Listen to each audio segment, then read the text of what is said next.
When the writing is smart enough and boasts the execution to match, it can result in a mesmerizing, jaw-dropping movie moment. And that's what we're here to look at today. This is Whatculture.com, and these are the best everything you know is a lie moments in movies. Quentin Beck's heroism is all an illusion. Spider-Man Far From Home. After seemingly taking down a bunch of elemental beings on Earth, this Mysterio bloke from another corner of the newly introduced multiverse is recruited by Nick Fury and Maria Hill before eventually joining forces with an Edith-boasting Peter Parker. But our friendly neighborhood Spider-Man eventually deciding that Quentin Beck was more worthy of the all-powerful artificial intelligence kit than him, suddenly brought with it the reveal that this affable hero was anything but. In a masterfully performed swerve, Jake Gyllenhaal's Mysterio is soon seen celebrating with his fellow scheming one-time Stark Industry employees, as it's revealed that his apparent elemental victories, and even the location of his recent conversation with Parker, were all made possible thanks to advanced projectors creating this virtual lie.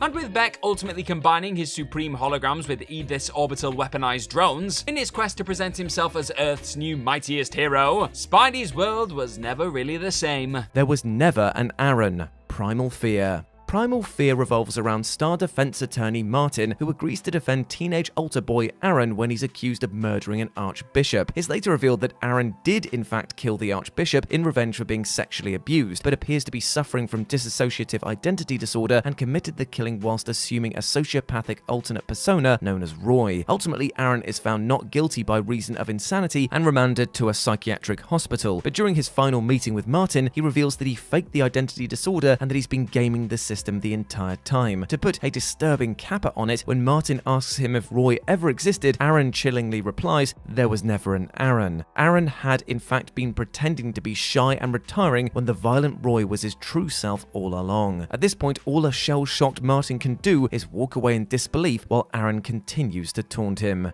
Zurg isn't Buzz's father after all, Lightyear. The reveal of Big Bad Zurg being present in the Toy Story spin-off known as Lightyear surely meant only one thing. At some point in the action, this terrifying purple robot commander would reveal himself as Buzz's father, much like he was in Toy Story 2 all those years ago. But director Angus MacLane had a different idea. After trying to fit that father angle into his Chris Evans starring creation, he soon realized that folks would simply be sat there waiting for the inevitable reveal. So the call was made to instead have Zurg eventually be revealed as none other than the main man himself from the future. This shocking move was designed to highlight how Lightyear's biggest enemy was actually himself, with the driven, older alternate timeline version being willing to sacrifice younger Buzz's friends in order to go back in time and ensure his colony's ship never crash-landed onto Carney Prime. Just when Toy Story fans thought they had all the answers, this strange prequel/spin-off/origin story went and blasted one hell of a swerve into theaters. Now, what is your favorite Pixar entry so far?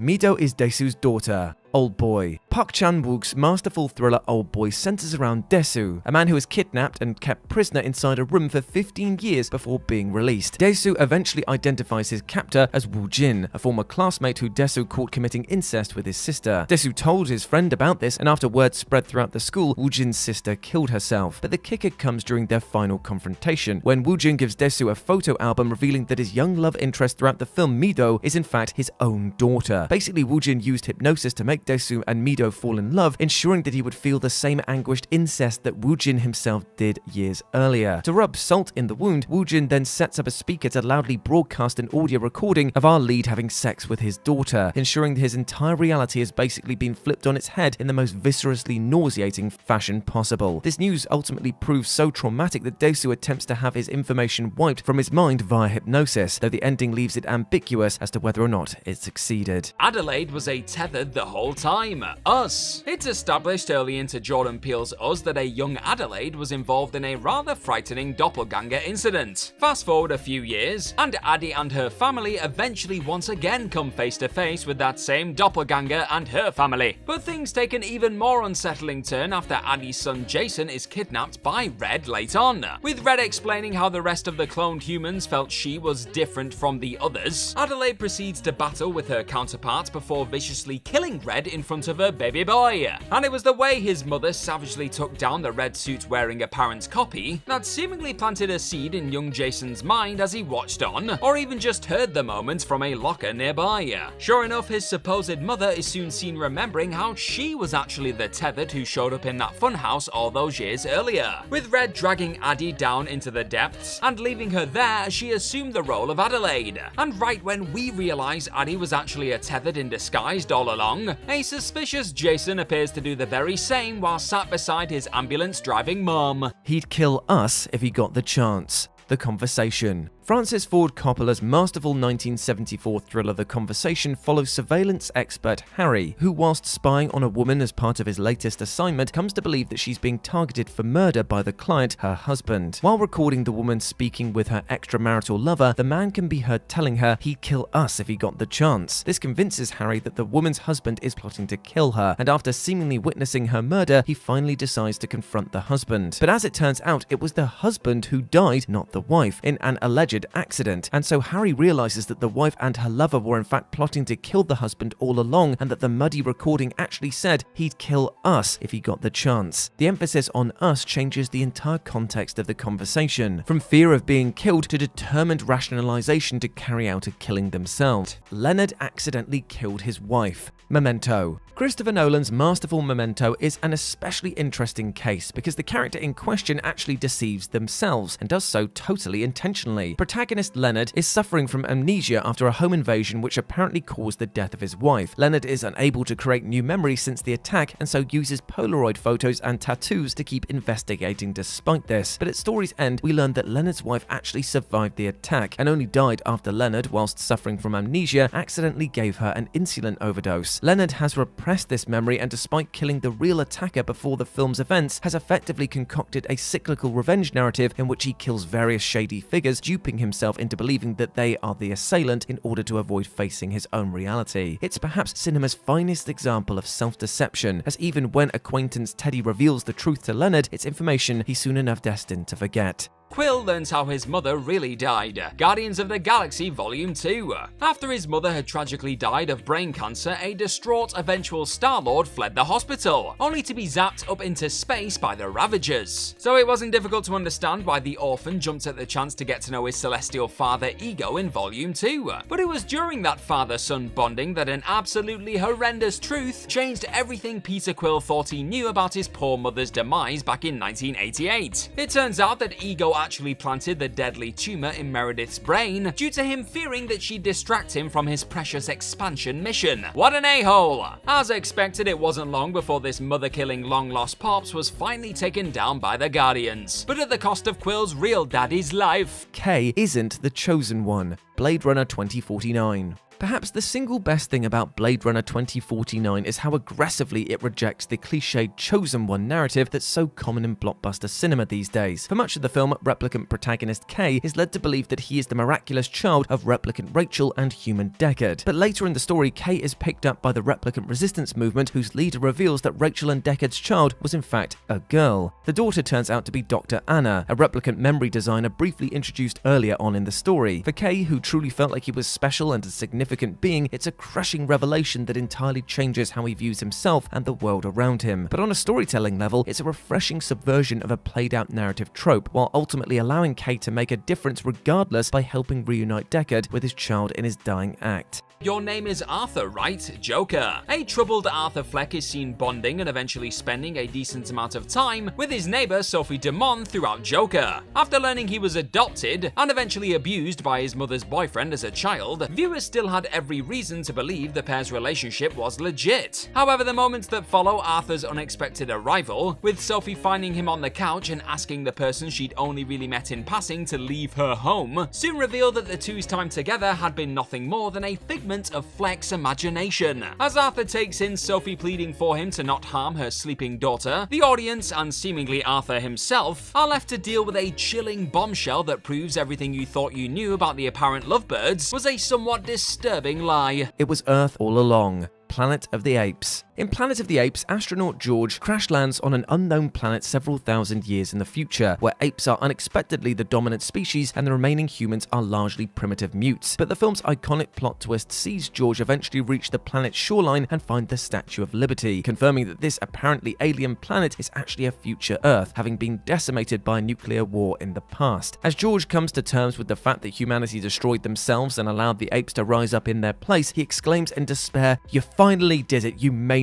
you blew it all up, damn you all to hell." Even for the standards of this list, that's quite the traumatic news to take in, that humanity's inherent penchant for war and self-destruction led them to ultimately nuke themselves out of existence. Ava was manipulating Caleb all along, ex machina, in an attempt to test whether or not his artificially intelligent robot possessed true consciousness. Blue Bug CEO Nathan Bateman deliberately brought in one of his company's programmers, Caleb, to secretly see if Ava could convince him to fall in love with her and help her escape. And as 2014's consistently mesmerizing Ex Machina reaches its climax, it's revealed that Caleb actually realized Nathan had been studying the two secret chats and had still found a way to successfully aid Ava in her attempts to flee Bateman's secluded home. From here, the highly intelligent android was finally able to get out of her room and kill her creator. However, just when you thought you had this whole thing worked out, Ava goes and pulls the biggest swerve of all shortly after her great escape. Ava had actually masterfully manipulated Caleb into falling in love with her, using the lonely soul to help her break out of her prison, before not thinking twice about leaving him locked inside of Nathan's home as she embarked on her new life in the real world. Rowan isn't missing. The Wicker Man. The Wicker Man sees Sergeant Neil Howie visiting the remote island Summer Isle to investigate the disappearance of a young girl, Rowan Morrison. Howie is instantly suspicious when the villagers deny Rowan's existence and so appear to be covering up her disappearance. He later comes to believe that Rowan is in fact alive and will be sacrificed to ensure the island's successful crop harvest. And while he's right about Rowan being alive, he's totally wrong as to why. Rowan is indeed alive, but merely part of the villagers' ruse to sacrifice Howie instead, who at film's end is placed inside a giant wicker man which is then set alight, killing him as a pagan Celtic sacrifice. As a policeman, Howie had all the confidence that he was personally safe on Summer Isle, when in fact his status as representing the law, or as the pagans say, possessing the power of the king, made him oh so ripe for their nefarious purposes.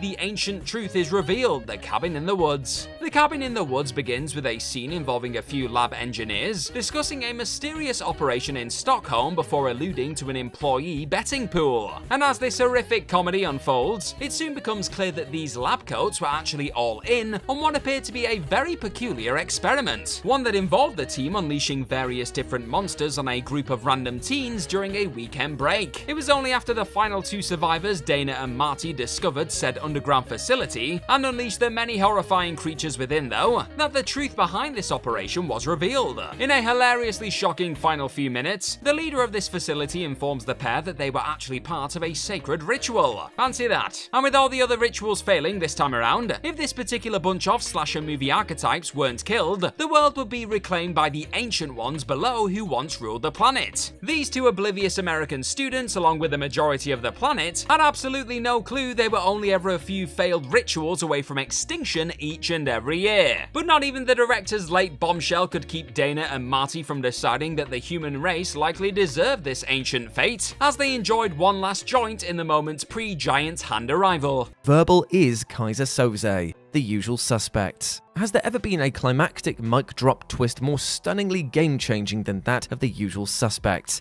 Agent Dave spends most of the movie investigating a massacre on board a ship, where one of the two survivors, verbal Kint, tells a long, convoluted story centered around the mysterious crime lord known as Kaiser Söze. Eventually, Kint confesses that fellow criminal Keaton was indeed Söze, at which point he's released on bail. Moments later, though, Agent Dave finds that Kint fabricated the entire winding story using objects around the office as inspiration to buy time until his bail was posted. After leaving the office, Kint then sheds his prominent limp, confirming it to be an act, before a police sketch of Söze is faxed through to the office that precisely resembles him. The film ends with the agent in utter disbelief, desperately looking outside the police station for any sign of Kint/Söze. It's a great example of how placing the central character in the same position as the audience and then having them come to a devastating realization at the exact same time can be so effective. Hans isn't Prince Charming after all. Frozen. The only thing to keep Anna from dying after accidentally having her heart frozen by her sister in Frozen was an act of true love. And just when it looks like the film's Prince Charming himself, Hans, is about to plant one on his beloved, the animated a-hole delivers the coldest of all Disney twists. If only there was someone out there who loved you were the words that cemented the fact that Hans and Anna's love had actually been little more than a lie created by the former to ensure he ended up on the Arendelle throne in the end.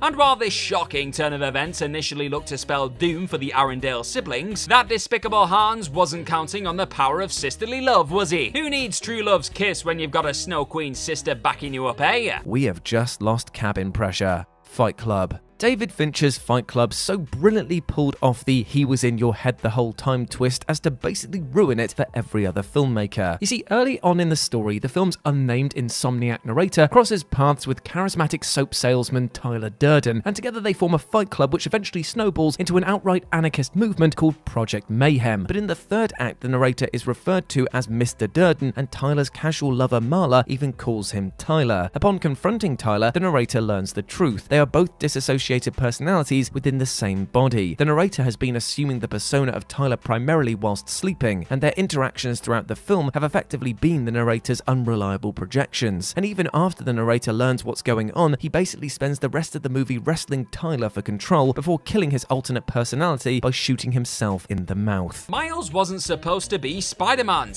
across the Spider-Verse. Early on in Into the Spider-Verse, Miles Morales is suddenly chomped on by a glitching radioactive spider with the number 42 on it. That moment set the soon-to-be hero on the path to becoming his universe's second Spider-Man, in the wake of Peter Parker's sudden death. But little did Miles know, he was never actually supposed to be bitten by that particular spider. It was revealed in the sequel that this creepy crawly was sent to his universe by Jonathan Owen, after the eventual Spot brought it here whilst testing the Collider. That biting event then resulted in Miles becoming an anomaly, with Earth 42 spider popping up in Miles' universe, leading to the destabilizing of the entire multiverse. It also meant that Earth 42 was left Spider-Man-less, and not long after having his universe turned upside down by Miguel O'Hara's shocking revelation, Miles then unexpectedly came face to face with the prowling consequences of that particular spider being sucked into Earth 1610.